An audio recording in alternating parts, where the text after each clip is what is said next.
Hello everyone. On today's video, I'm going to be answering some of your questions that you guys sent me over Instagram a few weeks ago. We're going to be talking about working with the dead, spiritism, mediumship, developing your mediumship, and everything related to that topic. I want to say before we get started that I want to thank you guys for your patience. I want to thank you guys for waiting. I've had to take a few weeks to step away from YouTube, from social media, to focus on myself. I've been very booked. Although booked and blessed, it came with a price. Now, I've been experiencing a little bit of burnout lately, so I took a little break from my mental health to recharge, to rest, and now I'm fully recharged. But please take this as a lesson, as an example, to not push past any exhaustion you're experiencing. Don't force yourself to keep going when you're running on empty. Take care of yourselves. So now that that's said, let's go ahead and dive into some of the questions. And let's talk about the first question here. So I noticed that the first question that all of you have been asking, and the most common question that I've got, is the how. So a lot of you are saying, how do I do this? How do I develop my mediumship skills? What do I do to practice or to grow my ability day by day? And I want to answer that question first and foremost. I want to begin by saying, though, that we have to acknowledge that we're not learning how to be a medium or how to perceive the non-physical realms. We're just remembering. When we're born, we are born with the ability to perceive the non-physical realms. As babies, we can see different energetic levels of reality. We can see spirits, but for whatever reason, it's taught out of us, or we forget, or we're not encouraged to keep the ability developed and going. So we're remembering. But the most easy and practical thing that you can do as a starter is to practice automatic writing. So what you could do here is, let's say right before bed, set aside 30 minutes, have a pen and paper, a pen and notebook, or even your laptop. And if you meditate, if you practice meditation, this will come easy to you, but just take a moment to settle into yourself, to tune into your breathing, relax, come into a relaxed and receptive state. And then what you want to do is you want to set forth an intention. And the intention would be, I'm connecting to my ancestors and my ancestors only. I'm connecting to my spirit guides and my spirit guides only. You want to make sure that you clarify and you state who exactly you want to connect with. It also helps to bring in some sort of spiritual protection. I would recommend that if you have any protective stones, if you have black tourmaline or hematite or obsidian, to hold it, or if you have jewelry, to wear it during this moment. Have some energetic protection just in case. And if you have a connection with any sort of matron or patron saints, any sort of god or deity, call upon their help, call upon their protection. If you don't, just call forth the universe or the creator to protect and make sure that you are only connecting to your ancestors. So once you do that, we're going to try to engage in a process where you set aside all that is yours, your thoughts, your emotions, your ego, your sense of self. Try to visualize that you're pushing it to the left side, just pushing it to the side internally, and making space for an emptiness on the right side. I know this might sound a little bit eccentric, but just try to visualize that. And then try to see if you can perceive information flowing through in response to certain questions. For example, you could say, is there anyone here that would like to communicate? And just notice if any thoughts automatically come through. Thoughts that you're not forcing, thoughts that you're not looking for or reaching for, just automatic thoughts that come into your mind. This is training you to make sense of what is yours and what's not yours, and it's one of the first steps in developing your mediumship. So try to experiment, ask questions, and ask, what is your name? See if anything comes through, if any letters come through, if any words come through. See if visuals or images come through in your mind's eye, and write them down. You could ask, did I know you when you were alive? Are you related to my mother's side of the family? Are you related to my father's side of the family? In what ways do you protect me? You could even ask, could you give me a sign to let me know that you're around? And maybe you could even ask, show me this series of numbers, show me this color, show me this animal, show me a bird, show me something, so you could have a back and forth with the spirit that you're talking to. So what we're doing here is we're just strengthening the ability to notice information coming through from an outside external source and differentiating between that and our own thoughts. It's going to take some practice and takes a bit of mental discipline. But if you practice this every day or at least 5 times a week, 30 minutes, it should get easier week by week. So this is one way to start. It's one way to begin and to start developing your mediumship skills. You could even try automatic writing in the sense of seeing if the spirits can move your hand or your fingers to make words or sentences. So some people find that that's easier than letting the information flow and come into their mind's eye or into their consciousness. So you can see if you can enter a receptive state, a state that is relaxed enough where you could let the spirit move your hands, move your pen to form letters, to form sentences.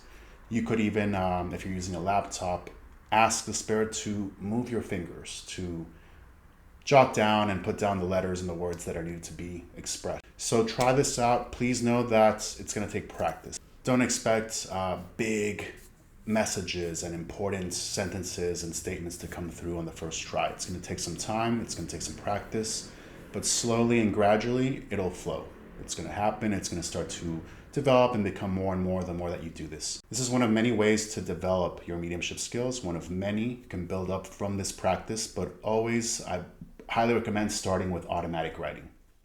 So another question that I got was, how did you realize that you had this ability? What practices helped you to further tap into it? So for me personally, I was born with this ability, and the ability was never taught out of me. It was something that my family never really saw as something bad. I even have memories of my grandmother making sure that I kept communication with my angel, as she would call it. She would often tell me, I remember when I was about 6 years old, 7 years old more or less, she would tell me, remember to clear your mind, to have your mind in blank and let the messages come through. Those are your angels talking. She would even tell us, me and my brothers, get a glass of water, put it next to your bed at night. That'll help you communicate with your angels. It'll help you clear your spirit as well. So she had all these tips, and she had all these different ways to make sure that our connection with spirit never got severed. So for me, it was never a process of learning or a process of developing my skills all throughout my life or all throughout my adolescence. It was encouraged. So I can't really say how I developed my skills. It's just I came into this world and my ability was encouraged to develop. But one thing that I can tell you is that when I was a kid, I could see the dead in a more visual sense, because right now as an adult, I sense the dead, I feel the dead, I receive downloads of information about what they want to say and what they're trying to do, but I never, or at least rarely, do I ever see them in a physical form or as a full body apparition. So when I was a little kid, I just have a very clear memory of living in this house that was haunted, and that there was a little kid who was covered in burn scars. He was just from head to toe covered in burn scars, and me and my little innocent version of myself, like I would just poke at the scars, and I thought it was just a really funny looking little boy. I had no idea that this was a dead little kid that was probably burnt alive or died in a fire in some sense. So that was something that later on I realized, like, oh shit, that was a dead kid.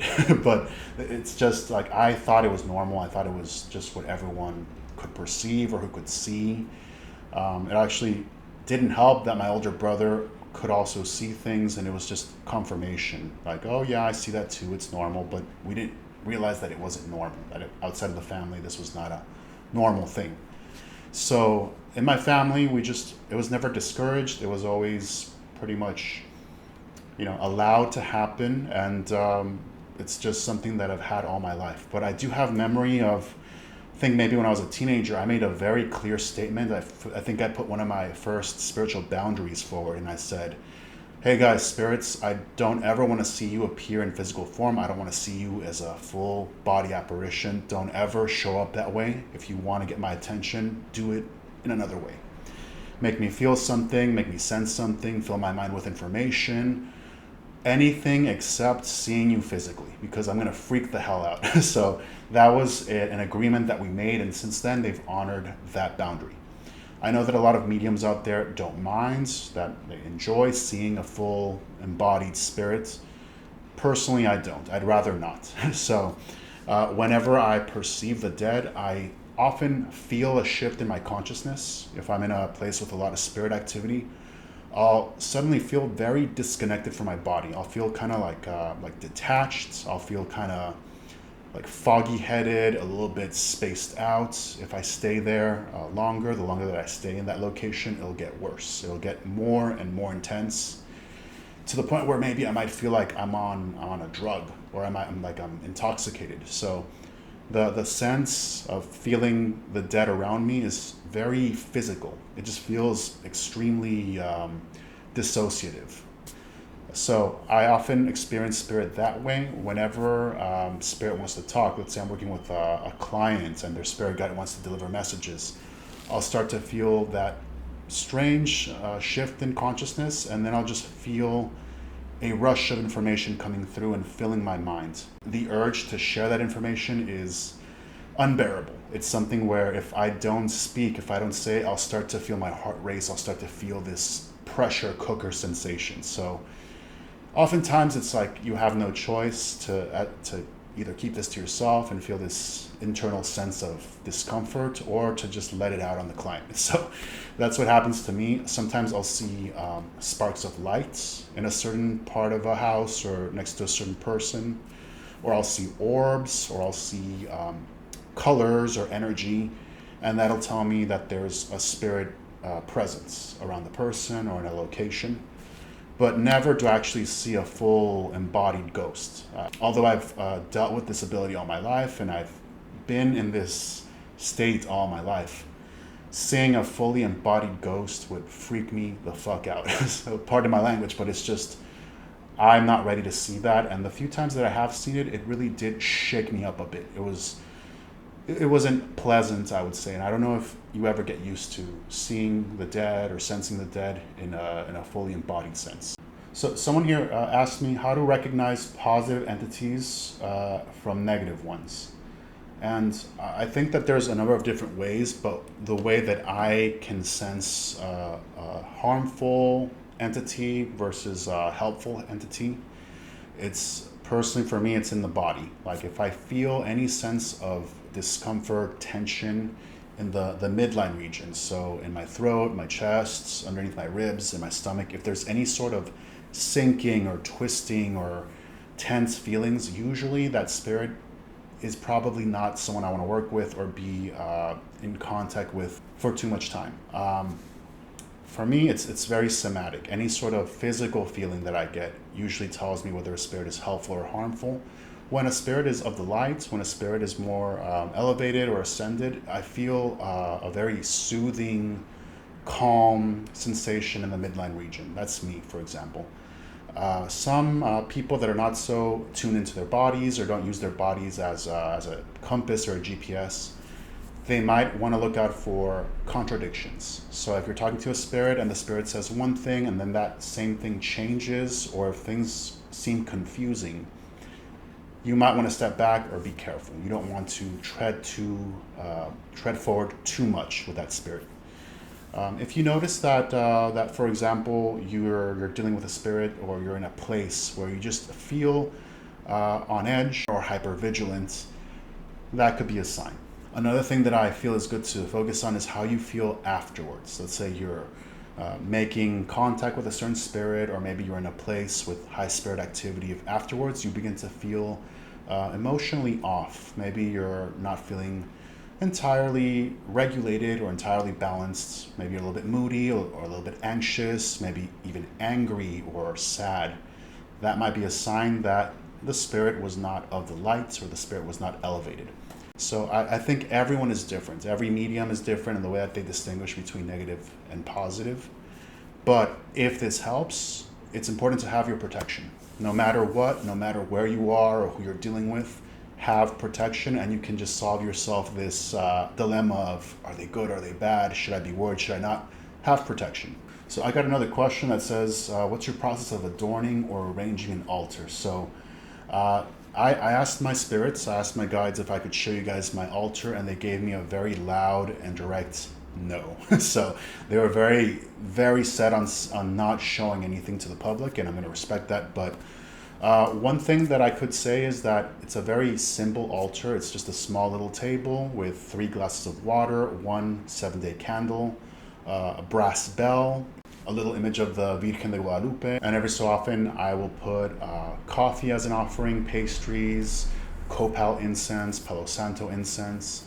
Just depends on the feeling or the sense that I'm getting about what they would like or what they would need.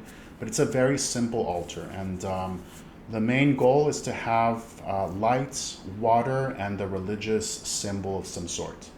That's the general template for ancestor altars. So we have water to serve as a catalyst. Water helps the spirits come through. It helps the spirits materialize if they need to. It refreshes them. It kind of livens up their energy. The lights gives them energy to recharge themselves and to elevate them in a spiritual sense. So by giving them these offerings, we're helping to elevate them spiritually. And when they're elevated, they elevate us. So it's a mutual elevation. They help us by contributing to our healing, by helping us walk in line towards a more happy, healthy, nourishing life. They help us accomplish goals. They clear away obstacles from our road. They protect us. They are the first line of defense in our protection. In any sort of attack, be it physical or spiritual, they are at the forefront. They're on the front lines. And when we're giving them these offerings, anything, and it's a give and take sort of relationship. It's a mutual give and take. So the next question says, I went to a psychic and she wasn't able to communicate with my deceased father. Why did that happen? So I'm not sure why specifically this happened to you, but I can give you some possible reasons why. So one reason why your dad couldn't come through is most likely because he already reincarnated, maybe because he's already in another life, he couldn't come through. Another reason is, and this is sometimes common depending on how someone lived their life, he might be in a certain realm where he's engaging in spiritual rehabilitation. If a soul, when it leaves its body, is too dense or too heavy due to certain things that they did in their living incarnation, they often have to go to a spiritual rehab center, a certain realm in the astral plane to recover, to purge, to cleanse, to heal. And once they're done, they are light enough to be able to ascend. So he might be there, he might be reincarnated, or another option is that maybe the medium just couldn't connect for whatever reason. You know, sometimes it's the equipment that can't connect. But those are some reasons why. One thing that I want you to keep in mind is that if an ancestor or a spirit doesn't come through, it doesn't mean that something wrong is going on or that something bad's going on. Oftentimes people say, he didn't want to talk to me, or they're mad at me, or I did something wrong. I want you to set that aside and not give those thoughts too much of your focus. You know, it's more than likely that he was either in another dimension or another plane of existence, and that's why he couldn't come through. So I hope that this helps. This is what I would recommend. This is what I would say, or what I would assume in a situation like this. What are your thoughts on Ouija boards? Okay, that's a good question. My thoughts on Ouija boards. So a Ouija board to me is just a tool. It's a tool like any other. It's a tool not that different from using a pendulum. The thing with Ouija boards is that so many people use them the wrong way, and that's why there's been so many strange occurrences or just dangerous spiritual things that have happened. So let's just be very clear here. If you have a Ouija board and you cleanse it with Florida water, with some Palo Santo, with some copal, you set up your protection, you wear something protective, you set a very clear and firm intention, and then afterwards you close the portal by going to goodbye, and then you cleanse yourself again, you cleanse the participants, you cleanse the location, you should be fine. So this is just a tool, it's just a way to communicate with spirits, but anytime you connect with spirits, whether it's through a Ouija board or through EMF detectors or through spirit boxes, cleanse and protect, and you should be fine. The times that I've worked with people who have messed around with the Ouija board and had all sorts of weird occurrences, it's because they just went in there, no protection, they let anything through. They said, does anyone want to talk? Anyone, who cares, come through. That's not the way. So, and many times they don't go to the goodbye. They don't actually properly say goodbye to the spirit. The portal remains open, and then we're wondering, why is there poltergeist activity? Why is everything moving? Why are the lights flickering on and off? Why am I hearing voices, etc., etc.? That's why. So as long as you're keeping yourself safe, cleared, protected, you should be fine. So just keeping that in mind, making sure that everything that you do is done responsibly. As long as we do that, you should be fine. But my opinion on Ouija boards is that they're absolutely fine. They're perfectly fine. I think that it's just, the media and just people doing things irresponsibly, and that's why we have this negative association with the Ouija board. Next question, how do I know if I have spirit guides? So a very simple answer is you do. Everyone has spirit guides. There's no such thing as a human on this earth, on this plane, without a spirit guide. Everyone has at least one, and I would argue that most of us have several. Some of us have hundreds of spirit guides. The only thing is that you might have several spirit guides, but maybe 2 or 3 might come to the front lines to actively help you at a time. We all have so many ancestors. We have a chain of ancestors, and many of them are willing and able to come through. Others are just observing. Others are busy, but it's just, we need to keep in mind that it is impossible to not have spirit guides, but unless we send out the call and we make it known that we want to talk to them and be in an active relationship with them, to have that communication, nothing will happen. So we have to keep in mind that when it comes to the spirit world, we have to give consent. We have to state exactly what we want. If we say, I'm ready to talk to you guys, I'm ready to have an active relationship, active communication with you guys, then we'll start to receive messages and feel their presence and be more involved. But if we never make that statement, they just sit back and have a safe distance. They help and they protect, but they don't make their presence known too much. So there's different rules, different laws in the spirit world, and it's all about the intention and all about a sense of consent. So someone here put, why are there spirits in the cemetery? Shouldn't they be haunting houses? That's a very good question. That's a very good question because anytime I go to the cemetery, I notice that there are spirits. And the spirits that I sense are the non-human spirits, the spirits that are the psychopomps or the liaisons, the spirits that welcome in spirits from this world onto the next world, the spirits that are like the police officers of the spirit realm. You will notice that in any given cemetery, you'll have entities like the Gede, the spirits that we see in voodoo, or we might see Eshu. We might even see Hecate, Anubis. We might see different entities like that, or even nameless entities that don't belong to any specific path or religion that fulfill those roles that all of these deities fulfill. Something to keep in mind here is that it all depends on who's buried in that cemetery. Depending on what they practice, depending on how they live their lives spiritually, you will see a number of different spirits guarding or working in a said cemetery, in whatever given cemetery. So I've been in cemeteries, for example, here in Argentina, where I will see a San La Muerte, the Argentine equivalent of Santa Muerte, and then I might see a Brazilian entity like an Eshu, and then I might see something indigenous, something from the Mapuche tribes, for example. And it's all in one cemetery, so it all depends. So whenever I see a human spirit that's attached to a cemetery or a tomb or just haunting a cemetery, usually it's because they have an attachment to the body more than a house or a property.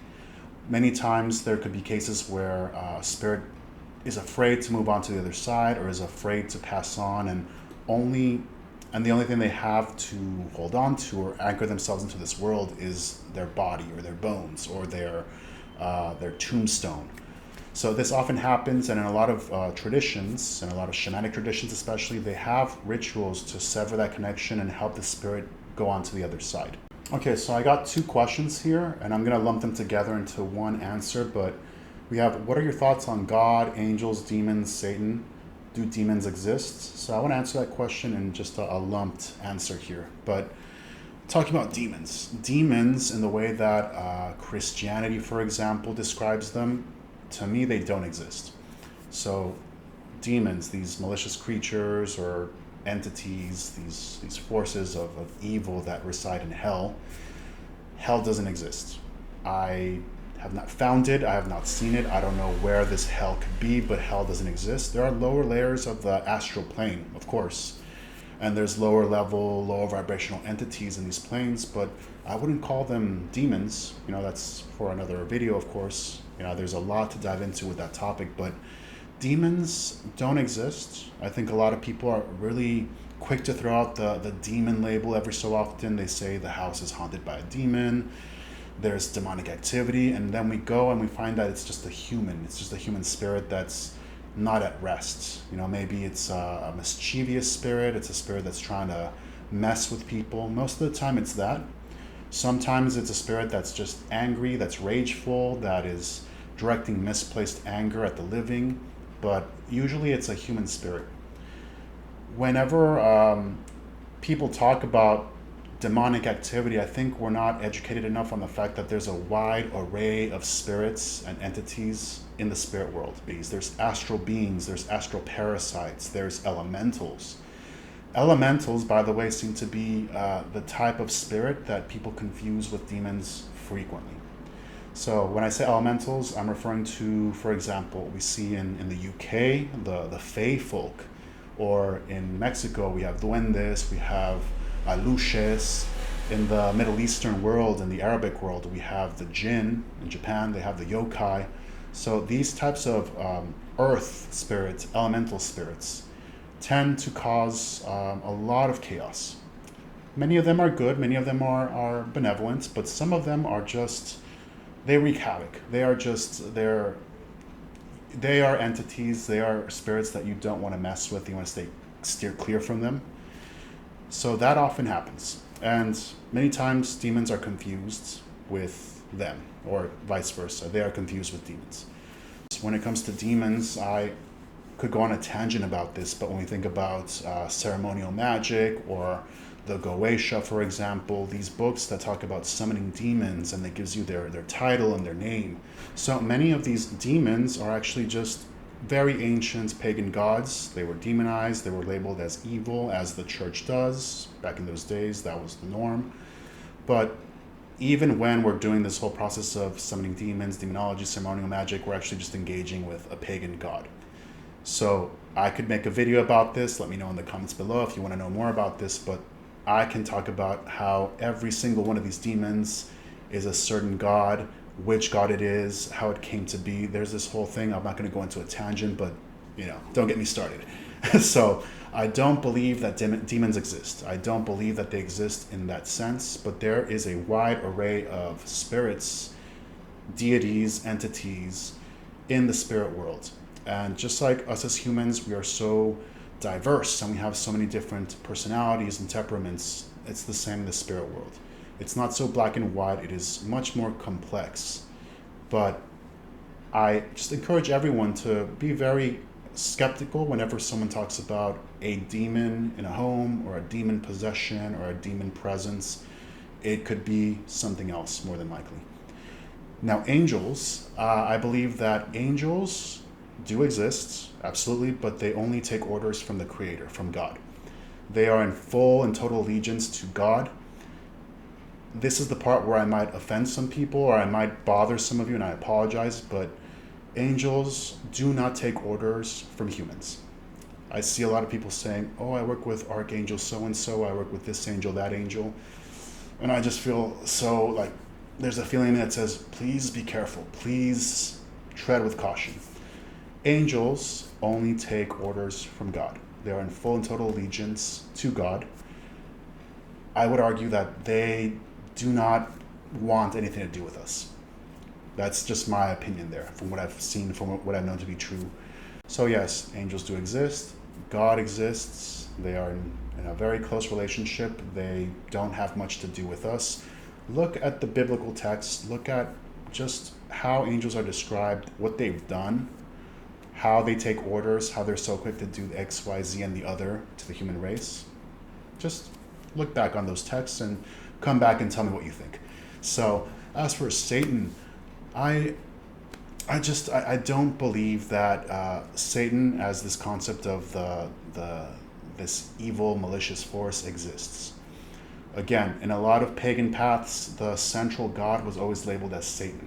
So personally, I don't feel that something like this exists. A 100% total malicious deity that's against God exists.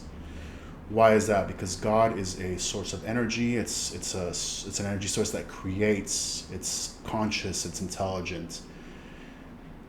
If you ask me, I believe that Satan is created by man. I think that that's for another video though, because I could go so deep into this topic. But these are my views. These are my this is what I believe to be true from my experience. But all this to say that there is no need to be afraid. There is no need to be worried or concerned.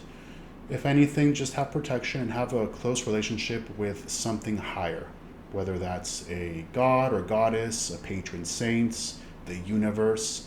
Have a relationship with divinity, and you should be okay. There is nothing to fear. Just make sure that you have a spiritual anchor and a spiritual source of protection. So from the looks of it, that's all the questions here. So I hope that this was helpful. I hope that this was insightful. If you want me to answer more questions about spirituality, about mediumship, drop them in the comments below or send them to me over Instagram. You can see all that information on my description. But it was good to catch up with all of you. It's been a long time. And be on the lookout for more content that I'll be uploading on a more frequent basis. Have a great day.